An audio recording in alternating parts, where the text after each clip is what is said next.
Sound रू ही जानी पार्थिबे एटा केते क्रंची आउ केते क्रिस्पी हेची।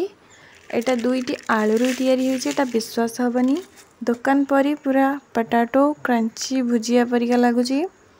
एटा बनया पाई मु दुईटी मीडियम साइज रो आलू को आगरु सिझे की रखितली ताको गोटे जगह को ग्रेट करके रखिदेली। एथिरे किछि लंका गुंड आउ लूण किछि अल्प टिके तेल देकी ताको भलो भाबरे मिक्स कर देली। ये मात्र दुईटी इंग्रेडिएंट तैयारी हे जिवो। मेन इंग्रेडिएंट हिसाब रे अल्प टिके बेसन आ दुईटी आलू हे गेले हे जिवो।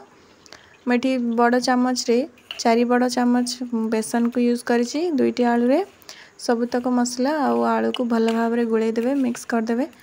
आलू रो गोटे भी जिंती गोटालिया अंशटी रहिबनी नहले फाटिबो।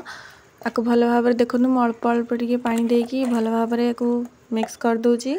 ये अधिक काठुआ नुह कि पानिया नुह बरा पाई जेमिति बैटरटा बनाती सेमिति मीडियमटा रहिबो।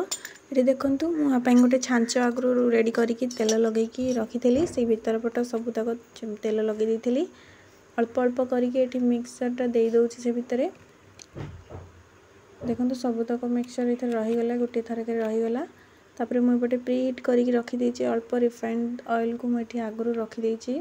मु जेहेतु आउटडोर करथिली संध्या हे जाइतिला अल्प टिके लाइट कमी गलानी तथापि देखंतु आलू भुजिया गुड़ा भलो भाबरे फ्राई हो गला। तेल आगरु गरम हेकी थिला।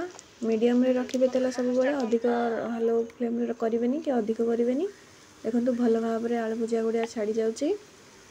अल्प अल्प करिकी मु भलो भाबरे छाणीकी रखि देली। आपन को स्टोर करिकी बहुत मास पर्यंत रखि परिबे किंबा कोनोसे ओकेजनल रे समस्त को खाया को दे परिबे। बहुत ही टेस्टी लागुतला।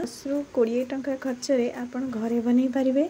बहुत मेंबर खाई परिबे। आको देखंतु मु गोटी गोटी करी सब तक अल्प अल्प छाणीकी रखि देली। एठी आगरु मु किछि छाणीकी रखिथली। देखंतु सब तक छाणी साला परे केते साउंड वाइज केते क्रंची लागुची। आलू साइज में बहुत ही सुंदर देखा जाउची। आको खाई हम घरे समस्ते बहुत ही खुशी हेले सतरे।